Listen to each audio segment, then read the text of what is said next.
go, we're out to test the 3 Madbulls. Well, sort of Madbulls. We got the original Madbull. We got my Madbull 2.0 based on the DT03, and we have the Monster Rising Fighter, which I've converted into, again, a Madbull. First test is, before we review them, is how fast. And I'll put up the technical details with a picture of each one as it's run. Well, finally we got it to connect, so let's get this run and we'll see what this one does, and I'll try and get the other 2 done. But I'm really having a lot of trouble for some reason with the connection to satellites. The other day when it was cloudy, no trouble at all, but today it's sunny, clear blue skies, and it's been a real pain.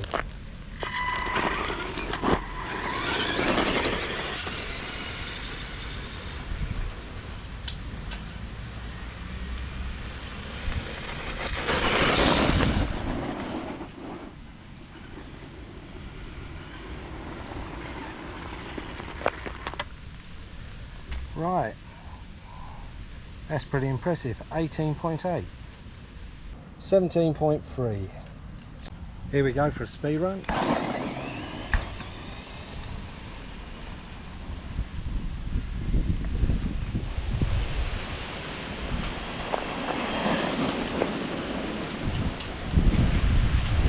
What does the Madbull 2 do?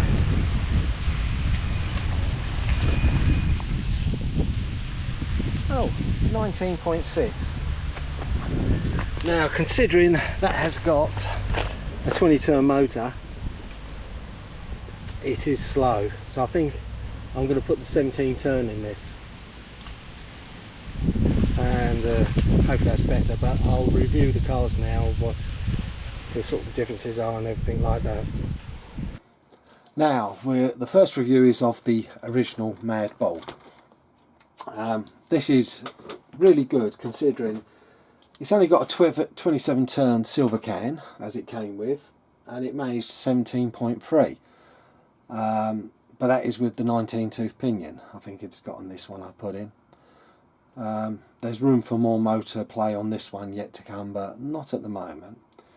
But overall, cost-wise, to buy the kit, the bearings was 108, and to add the shocks was 23, and I included the costing of the ESC. So this set me back, without radio and servo, or the radio parts, £131, which weren't too bad. And it's a love-hate kit. It's whether you love them or hate them, because not everyone likes these. But as people know, I love these kits, and that's why I built the other 2. So this one I love. Brilliant. It's basic. The steering is bad and wobbly, but that's a charm. But it's good. Not bad at all for the money. Even now, but they've discontinued it, which is a shame. Now, the second one I built, as you know, was the Madbull 2.0. I had to spend a bit more on it, of course, because it needed other parts to make it what it is. Now, the kit was cheap, because I got it with the old shocks. Was the basic chassis I got for £59. The body, they're £7, which I modified to fit. The ESC was £18. The wheels were £40. I paid a bit more for these ones, but these are the chrome ones. And other bits and bobs to make the wheels fit the steering was another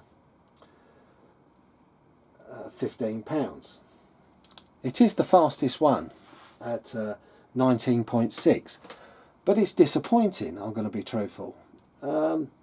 It's got an FTX 20-turn motor in it. You know, I know it's not a great motor, but I will be changing this for the...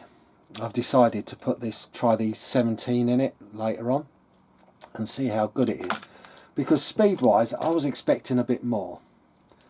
The pros, Yes, it handles better, the steering is a lot better, it's a good design, but it does tend, when you jump it, to slap the chassis quite a bit.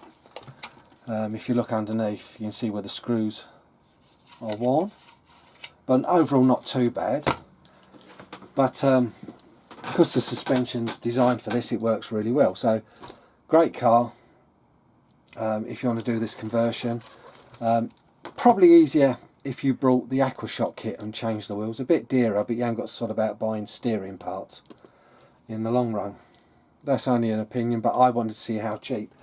But this one was slightly dearer, but only by £8 over the traditional Madbull. So price wise, all in all, 139.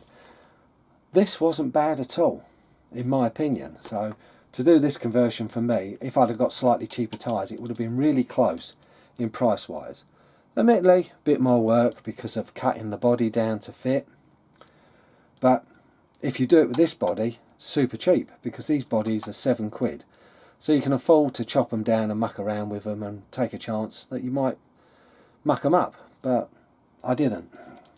So again, love it, it's fun, but I want it a bit faster. I think it's a bit slow for what the suspension can handle, and I think it is partly down to the gearbox design. It is lower geared, simple as that. Now the last one, the Monster Rising Fighter. I'm classifying it as a Madbull because at the end of the day it is a Madbull. Like I said, I based this on where I tried years ago on a Grasshopper 2, but I'm not going to include the upgrades I've done, all of them. I'm just going to do base costs. Now this was impressive at 18.8 with a 17 tooth pinion with the torque tune motor. So even though it's not as fast as the Madbull 2.0, it's still very fun, and it does seem to pick up really well. Now the wheels I'd done well. I paid 35 for these wheels with the yellow rims, which was £5 less. That was really pleasing when I got them.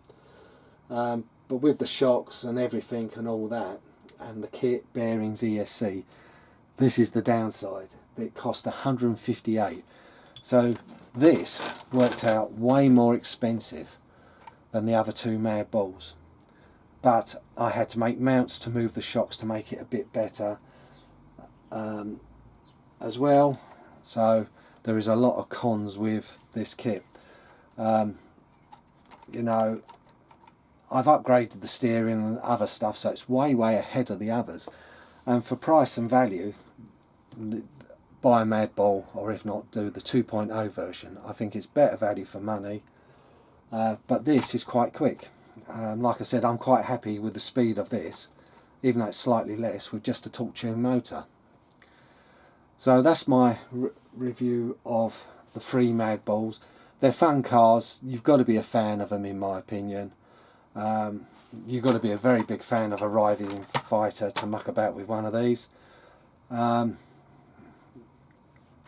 it is not a great chassis, but I still love it now because I think it just looks cool with the big tyres and the yellow rims. But the other two, if you want to have a go at building a 2.0, they're fun, but you still can't beat the original Madbull, sadly discontinued.